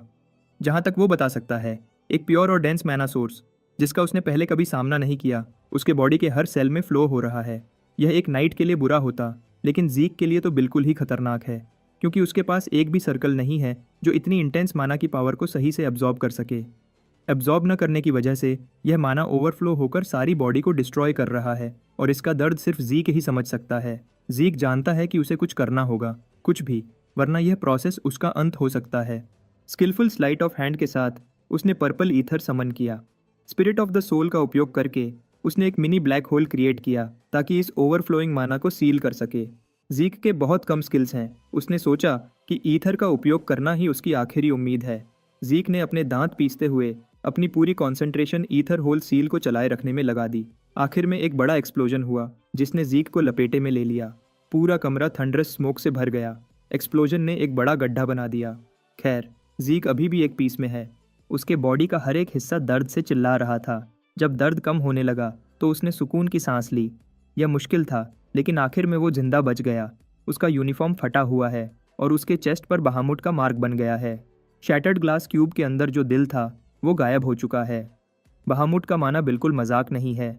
उसका सरवाइव करना एक चमत्कार से कम नहीं है, और इस बार वो किस्मत से बच गया। टूटे हुए ग्लास क्यूब के पीसेज में उसने अपने चेस्ट पर मार्क का रिफ्लेक्शन देखा। ऐसा लगता है कि बहामुट की रैम्पेजिंग माना ने कुछ सरप्राइजिंग रिजल्ट्स दिए हैं। तभी सिस्टम ने उसे कर्स्ड ईविल ड्रैगन के दिल की सक्सेसफुल एब्जॉर्प्शन के बारे में नोटिफाई किया। एब्जॉर्ब्ड माना ने उसके बॉडी को बहुत ज़्यादा चेंज कर दिया है। उसका कॉन्स्टिट्यूशन ऑर्डिनरी से अपग्रेड होकर डिवाइन हो गया है। अभी तक कंट्रोल नहीं की जा सकने वाली पावर को डिटेक्ट करते हुए सिस्टम ने उसके 90.5% फोर्स को कंप्रेस और सील कर दिया। एंसेस्टर्स लेगेसी के इनहेरिटर के तौर पर उसे टेरन ड्रेकर की सिक्योर लाइब्रेरी को ओपन करने की परमिशन भी मिल गई है। बिगिनर क्वेस्ट बुक अनलॉक हो गया है, और साथ ही लो लेवल एडमिनिस्ट्रेटर का ट्यूटोरियल भी। ज़ीक ने अपने सिर को कुरचाया। डिवाइन बॉडी, टेरन्स लाइब्रेरी, किसी तरह का ट्यूटोरियल? उसे समझ नहीं आ रहा कि ये सब क्या है। कंफ्यूज्ड रहते हुए उसने सारी विंडोज़ को हटा दिया, सिर्फ एक को छोड़कर। ऐसा लगता है कि पहला ड्रैगन स्लेयर टेरन मरने से पहले बहुत दयालु था। एक प्रॉम्प्ट उसके सामने आया जो पूछ रहा था कि क्या वो टेरन ड्रेकर का दूसरा डाइंग गिफ्ट खोलना चाहेगा। जब उसने सोचा कि वो और ज़्यादा सरप्राइज नहीं हो सकता, ज़ीक ने आखिरकार टेरान के दूसरे गिफ्ट पर अपनी नज़र डाली। उस एंशिएंट रूम में ज़ीक मरते मरते बचा और फिर अपने प्लैटिनम मैंशन की तरफ वापस चला गया। उसने लूटे हुए ट्रेजर्स को एक सेफ जगह पर छुपा दिया, जबकि उसकी आंखें सिस्टम प्रॉम्प्ट पर टिकी हुई थीं। उसका टाइटल बदल गया था, वो जिसे एंशिएंट ड्रैगन की इनहेरिटेंस मिली है, the inheritor of terrain Drucker. उसे ड्रैगन कंट्रोल की अथॉरिटी और डिवाइन बॉडी कॉन्स्टिट्यूशन मिला। नए रिवॉर्ड्स में से वो सबसे ज़्यादा क्यूरियस था ड्रैकोनियन स्किल के बारे में, जिसका नाम था इनकैंटेशन। यह लॉक्ड स्किल उसके वर्ड्स को पावर से भर देगा। मुट्ठी में जाने उसे बहुत कुछ मिला, लेकिन अभी भी कुछ रिवॉर्ड्स को यूज़ करने के लिए वो बहुत वीक है। ड्रैकोनिक कंट्रोल उसे ड्रैगन्स के बच्चों और ड्रैगन्स पर कंट्रोल देता है। उसके कंट्रोल में आने वाले ड्रैगन्स को समन किया जा सकता है, और वो ड्रैगन्स बिना सवाल जवाब उसके ऑर्डर्स फॉलो करेंगे। डिवाइन बॉडी उसे हाईएस्ट लेवल पर परफॉर्म करने की कैपेबिलिटी देती है। कॉम्बैट सीखने की उसकी स्पीड और बॉडी में ईथर का ट्रांसफर रेट इंक्रीज हो गया है। डिस्क्रिप्शंस उसे पूरी पिक्चर समझने में ज़्यादा हेल्प नहीं कर रही, इसलिए शायद उसे यह प्रैक्टिस करके ही पता चलेगा। एंसेस्टर के दूसरे डाइंग गिफ्ट के अलावा टेरन की एक और विंडो है। जबकि उसे टेरन ड्रेकर की सिक्योर लाइब्रेरी तक एक्सेस मिल गया है, एक इन्फॉर्मेशन अपडेट की ज़रूरत अभी भी है। सिस्टम ने हमेशा की तरह हेल्पफुल होते हुए ऑफर किया कि वो मिनी मैप पर लोकेशन मार्क कर दे जहां से वो अपडेट हासिल कर सकता है। ज़ीक एक्स्ट्रा वर्क से खुश नहीं है, लेकिन इसके पास और कोई दूसरा रास्ता भी नहीं। उसे सरप्राइज हुआ जब उसने मिनी मैप पर मार्क लोकेशन को पहचाना। डिज़ाइन को देखकर ये वालहला जैसा लग रहा था। वल्हाला सबसे प्रेस्टिजियस नाइट ट्रेनिंग इंस्टीट्यूशन है। एडमिनिस्ट्रेटर्स के अलावा कोई भी उस एरिया को देख भी नहीं सकता, या अंदर जाना तो दूर की बात है। जीक के लिए भी अभी इस कंडीशन में ऐसी जगह में एंटर करना मुश्किल होगा। वो इस लाइफ में इंस्टीट्यूशन ज्वाइन करने का प्लान भी नहीं बना रहा था, लेकिन अगर उसे टेरन के डाइंग गिफ्ट से रिलेटेड कुछ वहाँ मिल सकता है तो शायद जीक अपने प्लान्स को चेंज करना पड़ेगा। ऐसा लगता है कि किस्मत उसे इस फैमिली का हिस्सा बनाए रखने पर मजबूर कर रही है। अगली चीज़ जिस पर उसने फोकस किया वो थी beginner quest book. Low level administrators के लिए ट्यूटोरियल जल्द ही शुरू होगा। इसके ट्यूटोरियल को पूरा करने पर उसे एक क्वेस्ट मिलेगा जिससे जीक और भी पावरफुल बन पाएगा। क्वेस्ट्स के साथ रिवॉर्ड्स भी मिलेंगे। जीक ने इस क्वेस्ट सिस्टम को एडवेंचरर्स गिल्ड के मिशंस या मर्सनरी असाइनमेंट्स से कंपेयर किया। क्यूरियस होते हुए उसने सिस्टम से पूछा कि ट्यूटोरियल में क्या शामिल है। बिना उसे जवाब देने का मौका दिए क्वेस्ट अचानक ट्रिगर हो गया। उसकी आसपास की सराउंडिंग्स बदलने लगी। उसकी आंखें इस बदलाव पर विश्वास नहीं कर पा रही थीं। कुछ सेकंड्स बाद वो एक अलग डायमेंशन में था। ग्रिड लाइंस उसके पैरों के नीचे नजर आने लगी और ना खत्म होने वाली डार्कनेस ने उसे घेर लिया। जीक अभी भी शॉक में है। उसने अपने आसपास देखा ताकि समझ सके कि वो कहाँ है। ऐसा लगता है कि उसे फिर से टेलीपोर्ट किया गया है। एक दिन में 2 बार अपनी मर्जी के बिना ट्रांसपोर्ट होना क्रेजी है, लेकिन इस बार थोड़ा अलग महसूस हो रहा है।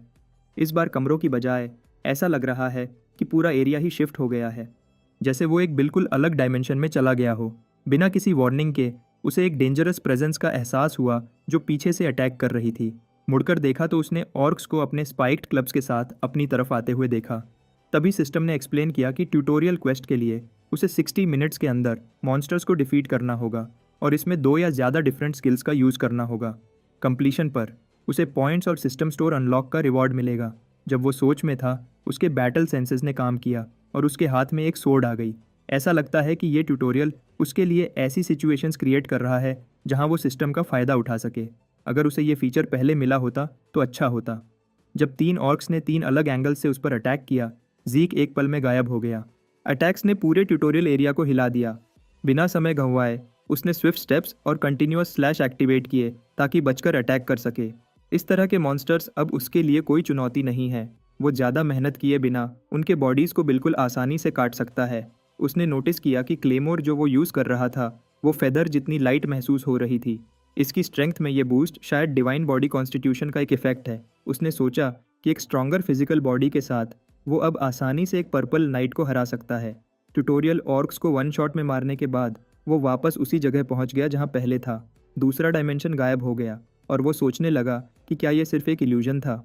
हालांकि ये बिल्कुल रियल महसूस हुआ था।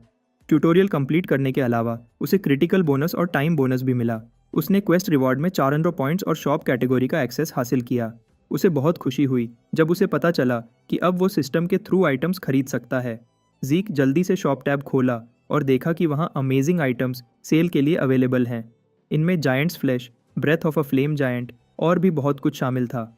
हर लिस्टेड आइटम एक रेयर रेलिक है जो मार्केट में करोड़ों के बराबर की है। शायद वो इस शॉप का यूज़ करके आइटम्स को रीसेल करके बहुत पैसा कमा सकता है। खरीदने के अलावा वो अपने इन्वेंट्री में मौजूद आइटम्स को बेच भी सकता है।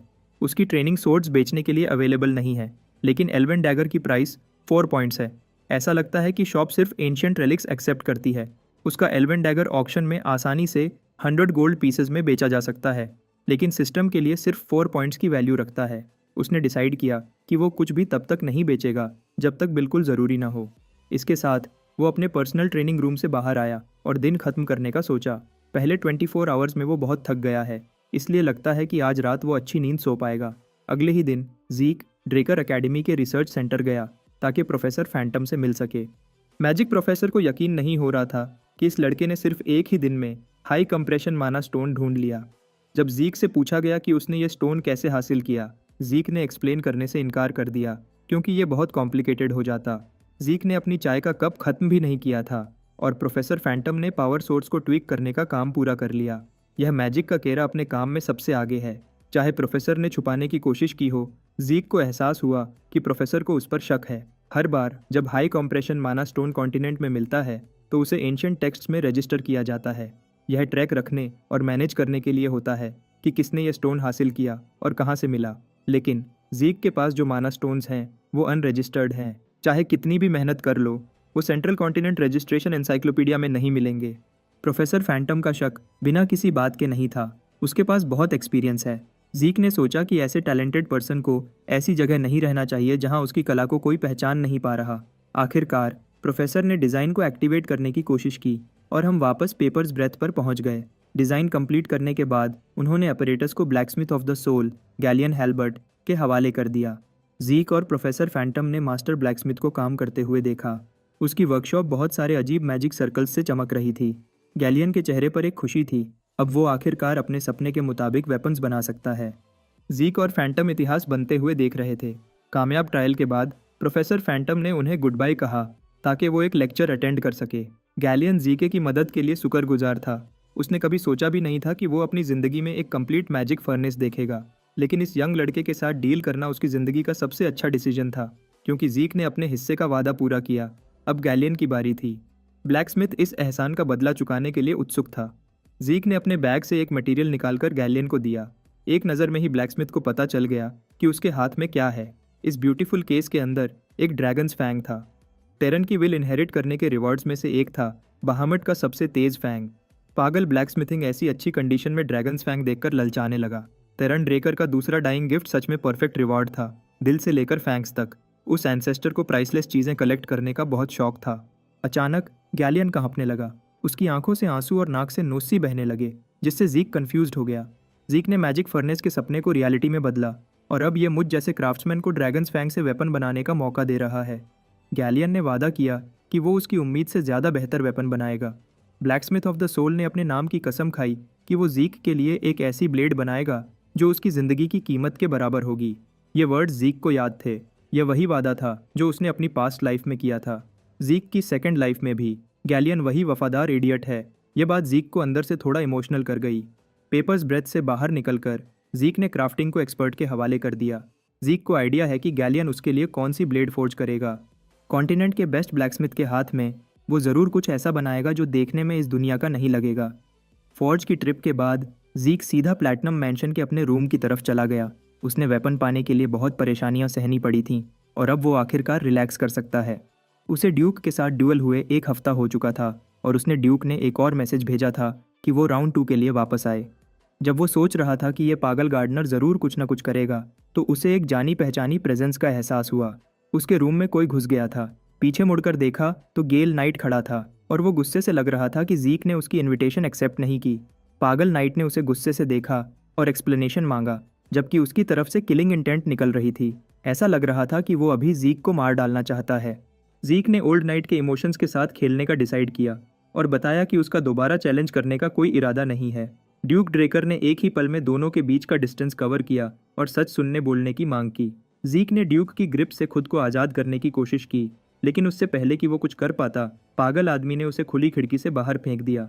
जीक शॉक रह गया और उसने अपने बॉडी को ग्रेविटी का शिकार होते हुए महसूस किया। उसका रूम मैंशन की अपर फ्लोर्स पर है, इसलिए इतनी हाइट से गिरना खतरनाक था। इस हाइट पर शायद वो मर भी सकता है, उससे पहले कि उसका पैसिव हील काम कर सके। पैनिक करते हुए उसने बालकनी के एज को पकड़ने की कोशिश की, लेकिन उससे पहले कि वो लेज तक पहुंच पाता, ड्यूक का हाथ उसके गले पर एक्सेसिव फोर्स के साथ जम गया। ओल्ड नाइट को यकीन नहीं हो रहा कि बच्चे को नहीं पता कि उस लेटर का मतलब क्या था।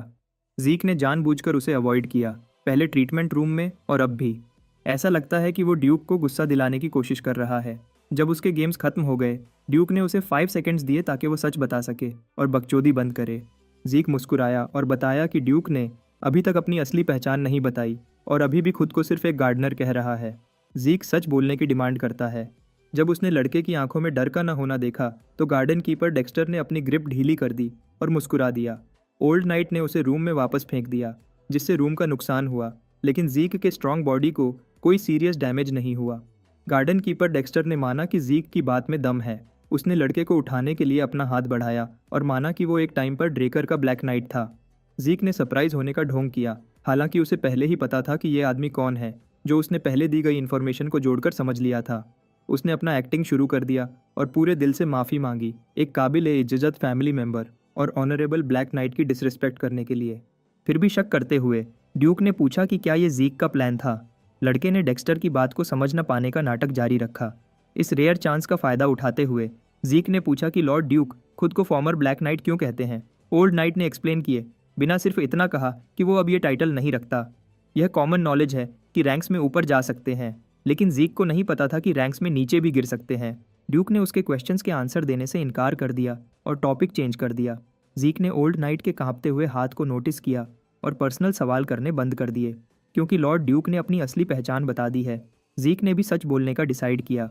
वो घुटनों के बल बैठ गया और मान लिया कि उसे ड्यूक की आइडेंटिटी का पता था और वो जानबूझकर उसे परेशान कर रहा था ताकि उसका ऑफिशियल स्टूडेंट बन सके। हैरानी की बात है, ओल्ड नाइट मुस्कुरा दिया, लड़के की बहादुरी से खुश होते हुए।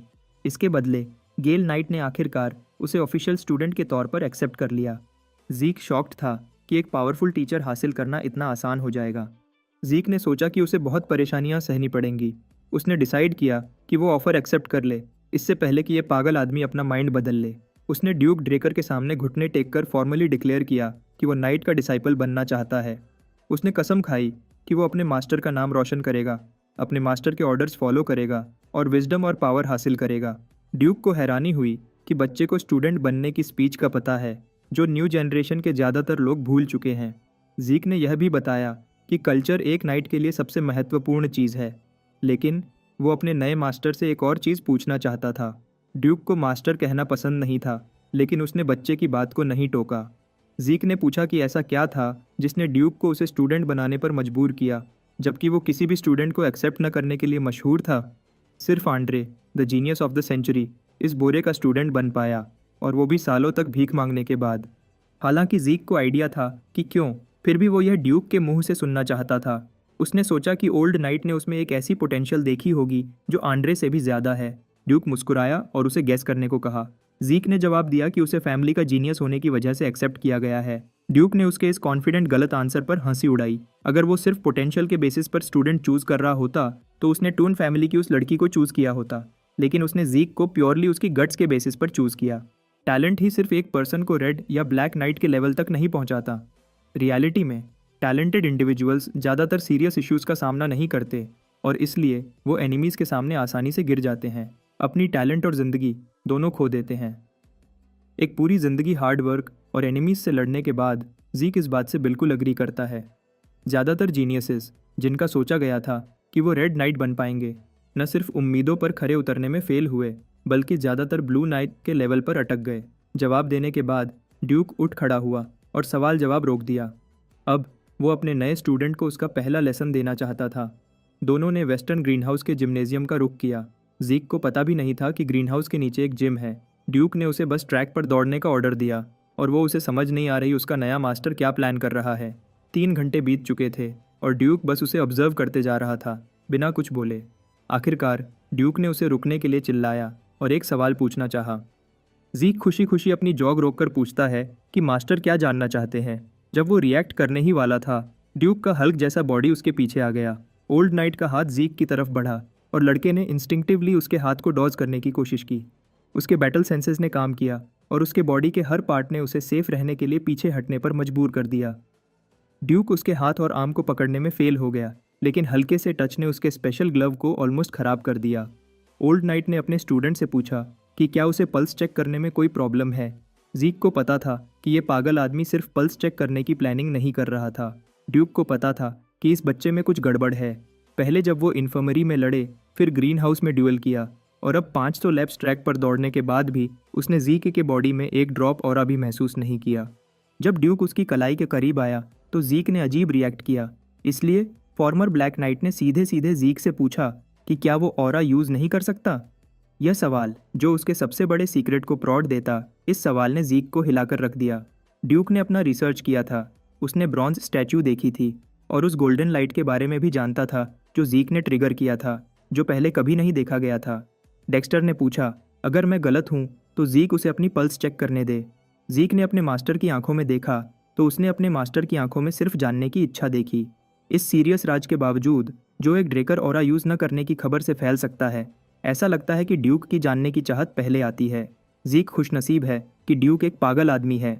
जीक अभी भी अपनी ब्लेड ग्रैहम हासिल करने का इंतजार कर रहा है ताकि उसके ऑरा के बारे में कोई शक पैदा ना हो। जीक को समझ आ गई थी कि यहाँ अगर डेक्स्टर की जगह कोई और होता तो गड़बड़ हो जाती।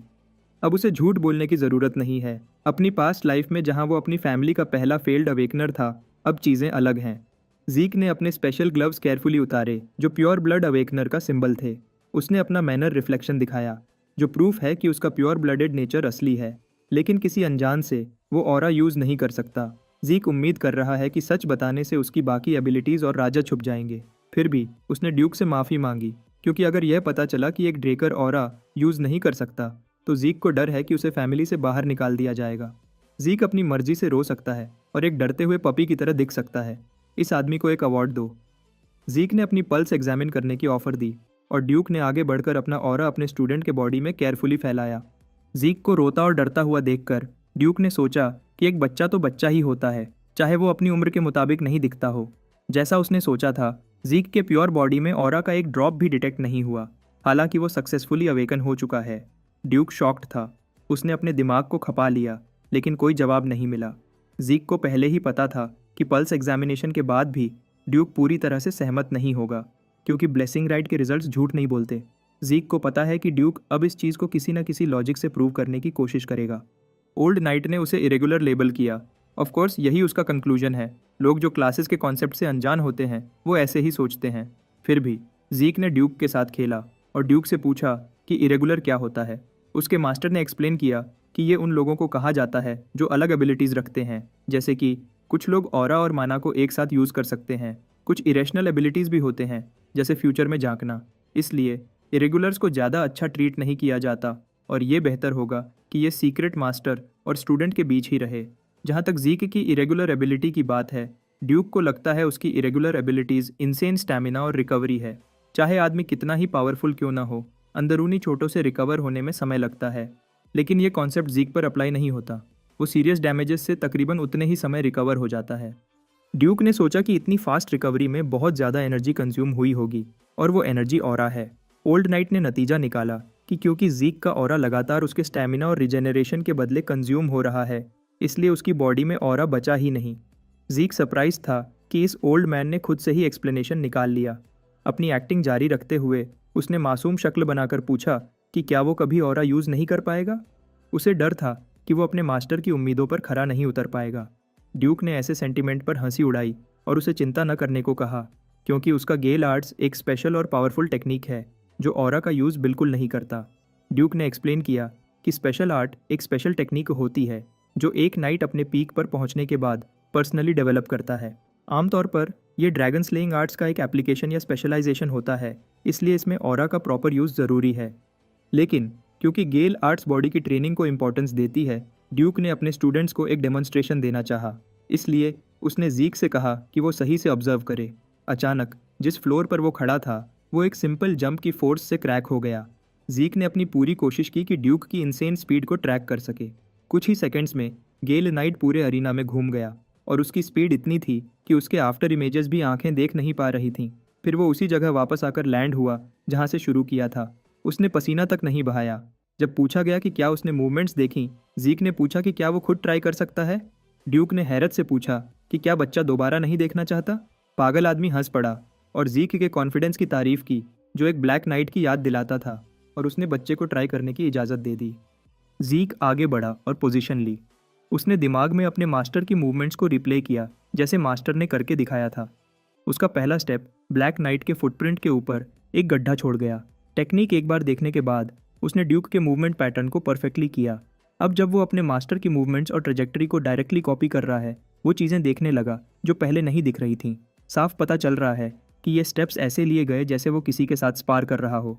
कुछ patterns attack, dodge, distance close करने और डिस्टेंस क्रिएट करने के लिए यूज़ हो रहे थे। हर एक स्टेप का कोई ना कोई मकसद था। फाइनल पोजीशन में पहुंचकर जीक धीरे रुका। ड्यूक को अपनी आंखों पर विश्वास नहीं हो रहा था। उसे पता था कि बच्चा गिफ्टेड है, लेकिन एक हफ्ते पहले वो इतना अच्छा नहीं था। ऐसा क्या हो गया था कि एक हफ्ते में उसका पोटेंशियल इतना ज़्यादा बढ़ गया। डिफरेंस बिल्कुल हेवन और अर्थ जैसा था। ड्यूक ने ऐसा कुछ कभी नहीं देखा था। उसने कभी ऐसी परफेक्शन नहीं देखी। लेकिन जीक ने मुड़कर अपना अहंकार दिखाकर सब कुछ खराब कर दिया। अगर जीक अपने अहंकार को कंट्रोल में रख सके तो वो परफेक्ट हो सकता है। ड्यूक ने मजाक में उसे हेडलॉक में पकड़ लिया और उसे तंग किया कि वो रोया था, और फिर लगभग परफेक्टली डेक्स्टर की स्किल कॉपी कर ली। टाइम बीत गया जब से ड्यूक ने उसे ट्रेन करना शुरू किया। आज जीक को एकेडमी डाइनिंग हॉल में देखा जा सकता है। उसके प्लेट पर मीट, सी फूड, ब्रेड और हर वो चीज़ थी जो कैंटीन में मिल सकती थी। उसे गेल नाइट का अप्रेंटिस बने 1 महीना हो चुका है और लगातार ट्रेनिंग की वजह से उसकी भूख बढ़ती ही जा रही है। आज उसका लंच इंटरप्ट हुआ जब इंस्ट्रक्टर आंड्रे ने पूछा कि क्या वो कुछ टाइम बात करने के लिए निकल सकता है, क्योंकि आंड्रे का स्केड्यूल बिजी है। जीक ने आंड्रे से कहा कि वो जो बात करना चाहते हैं वो यहीं और अभी शुरू करें। आंड्रे के पास एक सिंपल सवाल था। वो जानना चाहता था कि जीक ने सर डेक्स्टर को कैसे कन्विंस किया, क्योंकि आंड्रे अभी तक ड्यूक का ऑफिशियल डिसाइपल नहीं बना पाया। इस समय ये खबर कि जीक को एक्सेप्ट कर लिया गया है ने शायद उसे थोड़ा परेशान कर दिया। अपनी प्लेट पर खाना खाते हुए जीक ने जवाब दिया कि उसने कुछ खास नहीं किया और सर डेक्स्टर ने उसे अपने आप चूज़ किया। आंड्रे को ऐसे जवाब से गुस्सा आया। उसने जीक को गुस्से से देखा। उसने ये कंक्लूजन निकाल लिया कि जीक को सिर्फ इसलिए डिसाइपल बनाया गया है क्योंकि वो एक प्योर ब्लड अवेकनर है। हमारे हीरो को ये आरोप बिल्कुल पसंद नहीं आया। उसने अपना खाना खत्म किया और सेंचुरी के जीनियस को इस कड़वी सच्चाई को मानने का कहा। जीक इस बात की तरफ इशारा किया कि आंद्रे एक कुएं का मेंढक है जो सिर्फ खुद को ही पावरफुल समझता और हर चीज़ के लायक नहीं। यह बात इंस्ट्रक्टर को बिल्कुल पसंद नहीं आई। उसके हाथ गुस्से से कांपने लगे। उसने जीक को कैडेट कहकर उसकी जगह दिखाने की कोशिश की, लेकिन लड़के ने अपनी बात खत्म नहीं की। उसने आंड्रे से पूछा कि क्या वो मानता है कि सर डेक्स्टर इस टाइप का आदमी है जो डिसाइपल को सिर्फ इस रीज़न के लिए चूज़ करेगा। जीक ने इस बात पर जोर देकर कहा कि वो अपनी ब्लड लाइन को फाउंडेशन के तौर पर यूज़ करके डिसाइपल नहीं बना। ये उसकी अपनी एबिलिटीज़ की वजह से है। फिर उसने आंड्रे को कुछ वैल्यूबल एडवाइस दी। अपना टाइम ईगो को सेटिस्फाई करने में बर्बाद करने के बजाय शायद उसे कुछ मेहनत करनी चाहिए ताकि उसे भी चूज़ किया जाए। आंड्रे जितना भी गुस्सा था, उसने माना कि कैडेट के इन वर्ड्स में कुछ तो सच्चाई है। बाद में उसी दिन वेस्टर्न ग्रीन हाउस अरीना में 2 की जगह 3 लोग थे। कोई जीक और ड्यूक से पहले पहुंच गया था और ट्रैक पर ऐसे दौड़ रहा था जैसे उसकी ज़िंदगी का सवाल हो। जीक ने अपने मास्टर से पूछा कि क्या हो रहा है, लेकिन गेल नाइट भी कंफ्यूज था। उसे नहीं पता कि इंस्ट्रक्टर एंड्रे को क्या हो गया, लेकिन वो बेचैन होकर यह मांग कर रहा था कि अगर वो ड्यूक के साथ रहकर सीख सके तो वो सर्वेंट बनने को भी तैयार है। ओल्ड नाइट ने मजाक में कहा कि अगर वो 300 चक्कर बिना ऑरा के दौड़ सके तो वो उसे अपने साथ रख लेंगे, और यही वजह है कि एंड्रे ऐसी हालत में है। ड्यूक एंड्रे के इस नए जोश पर हैरान था। इसी तरह जीक भी हैरान था कि ये आदमी सिर्फ एक सेल्फ राइचस नर्ड नहीं है। ऐसा लगता है कि एकेडमी के जीनियस में गट्स हैं। आज एकेडमी के हर स्टूडेंट को फील्ड पर लाइन बनाने के लिए बोला गया है। आज एक स्पेशल दिन है। ये पेट्रियार्क के विजिट का दिन है। स्टैलियंस की स्ट्रॉन्ग स्ट्राइड्स ने कैंपस के बाहर गरज मचा दी। एक लेविश कैरेज जिस पर ड्रेकर फैमिली का सिंबल था कैंपस के अंदर आई। गार्ड्स ने सभी को पेट्रियार्क के आने की इन्फॉर्मेशन दी। एकेडमी का मोटा डीन हावर्ड ड्रेकर ने अपने लोगों को तैयार होने का ऑर्डर दिया ताकि वो अपने सुप्रीम लीडर का स्वागत कर सके। वो गेट के सामने खड़ा हुआ, यह कंफर्म करते हुए कि वीआईपी को सबसे पहले वहीं दिखे। जब पेट्रियार्क कैरेज से बाहर आया तो हावर्ड ने उसे रिस्पेक्ट देते हुए वेलकम किया। नाइट्स ने भी अपनी ब्लेड्स उठाकर रैंक के मुताबिक घुटने टेक कर रिस्पेक्ट दिखाई। पेट्रियार्क बिल्कुल 12 नून पर पहुंचा और एकेडमी का बेल आज के इस खास मौके पर जोर से बज उठा। मास्टर ड्रेकर अनमैच्ड ऑरा और ड्रिप के साथ चल रहे थे। उनकी मौजूदगी में हर कोई उनके लिए रिस्पेक्ट को महसूस कर रहा था। उन्होंने हावर्ड का शोल्डर पकड़कर उसकी मेहनत की तारीफ की। ये गीगाचद आर्थर ड्रेकर हैं, थर्ड ट्रांसेंडेंट हाउसहोल्ड के लीडर, ड्रैगन स्लेयर ड्रेकर के पेट्रियार्क। हावर्ड ने सुझाव दिया कि वो अंदर चलें क्योंकि आज धूप बहुत तेज़ है, लेकिन आर्थर अपनी मर्जी से चलना पसंद करते हैं। गेट के करीब कुछ स्टूडेंट्स ने पेट्रियार्क को जब अपनी आंखों से देखा तो हैरान रह गए। आखिरकार आर्थर ड्रेकर ने रोशनी में कदम रखते हुए एकेडमी के स्टूडेंट्स के सामने अपना चेहरा दिखाया। उन्होंने यंग ड्रैगन स्लेयर्स को मुखातिब किया जो उनके सामने लाइन अप थे, क्लैन की उम्मीद और फ्यूचर। उन्होंने स्टूडेंट्स से कहा कि वो हार्ड ट्रेन करें और ज़्यादा ट्रेन करें क्योंकि उनका डेवलपमेंट फैमिली का डेवलपमेंट होगा।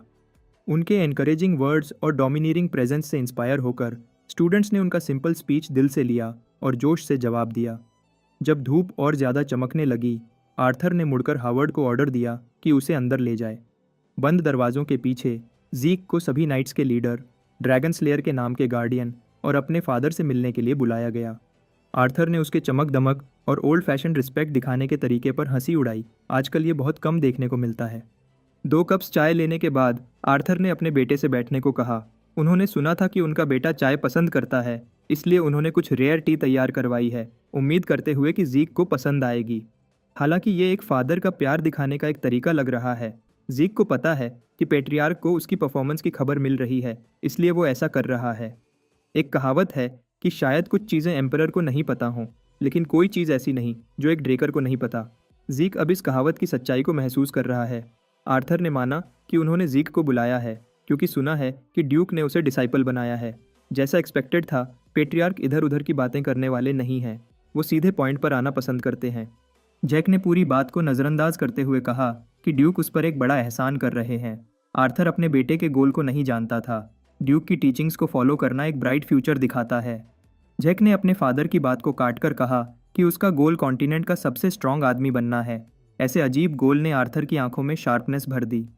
जैक ने यह भी कहा कि वो सबसे ज़्यादा स्ट्रांग बनेगा ताकि वो बिल्कुल आज़ाद ज़िंदगी जी सके। ये उसका गोल है और वो उस तक पहुंचने के लिए कुछ भी करेगा।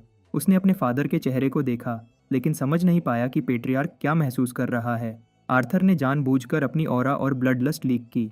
अगर उसका सबसे छोटा बेटा सबसे स्ट्रांग बनना चाहता है तो इसका मतलब है कि वो अपने फादर को भी सरपास करने का इरादा रखता है। जैक को एहसास हुआ कि उसने शायद गलती कर दी। वो भावनाओं में बह गया था कि ऐसे सेंटिमेंटल बातें कर गया। उसे गूसबम्प्स आ गए। कमरे में एस्ट्रल सोर्ड की प्रेजेंस घूम रही थी। कहते हैं कि ये यूज़र को एक एरिया में हर लिविंग बीइंग पर पावर देती है। यही वो पिनेकल ऑफ ऑरा यूजेज है जो सिर्फ फुल ऑन ब्लैक नाइट्स ही हासिल कर सकते हैं। आर्थर ने अपने सबसे छोटे बेटे की तरफ देखा। उसकी आंखों में थोड़ी खुशी दिखाई दी। जैक ने अपनी जगह पर खड़े रहने का डिसाइड किया और अपने गोल पर डटा रहा। उसने माना कि वो अपने पावरफुल फादर को भी सरपास करने का प्लान रखता है, जबकि वो एस्ट्रल सोर्ड के प्रेशर को रेजिस्ट करने की पूरी कोशिश कर रहा था। जैक के पक्के कदम देखकर पेट्रियार्क उसकी गट्स से खुश लग रहा था। आर्थर ने चाय पीते हुए आइस टी से एस्ट्रल सोर्ड को कम किया। जैक के बॉडी पर से प्रेशर हट गया। उन्होंने माना कि जैक ने जो अभी कहा वो सबसे इंटरेस्टिंग बात थी जो उन्होंने बहुत समय बाद किसी के मुंह से सुनी। आर्थर असल में यहाँ एकेडमी और अपने सबसे छोटे बेटे को सपोर्ट करने आए थे, लेकिन अब कि उन्होंने देखा है कि जैक कितना ग्रो कर चुका है, शायद वो काफ़ी नहीं होगा। उन्होंने अपने इंट्रिकेट सूट में कुछ ढूंढा। जैक ने सोचा कि डेक्स्टर जैसे ब्लैक नाइट्स पहले ही पावर के टॉप पर हैं, एक स्ट्रॉन्ग आदमी, लेकिन उसका फादर एक बिल्कुल अलग लेवल पर था। आर्थर ने टेबल पर एक ब्लैक कार्ड स्लाइड किया।